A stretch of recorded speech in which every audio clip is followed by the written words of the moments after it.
গণভোটের রায় বাস্তবায়নের দাবিতে নাটোর শহরে বিক্ষোভ মিছিল ও সমাবেশ করেছে ১১ দলীয় জোটের নেতাকর্মীরা।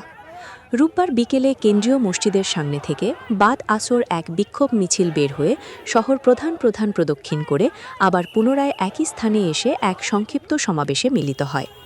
সমাবেশে বক্তব্য রাখেন নাটোর জেলা জামায়াতের আমির অধ্যাপক ড মীর নুরুল ইসলাম, নায়েবে আমির অধ্যাপক মোহাম্মদ ইউনুস আলী ও অধ্যাপক মোহাম্মদ দেলোয়ার হোসেন, সহকারী সেক্রেটারি আতিকুল ইসলাম রাসেল ও মাওলানা আব্দুল হাকিম, জেলা পেশাজীবী সভাপতি অধ্যাপক সাইদুর রহমান, এনসিপি নেতা ইফতেখায়ের শাওন ও জেলা ছাত্র শিবিরের সভাপতি জাহেদ হাসান প্রমুখ।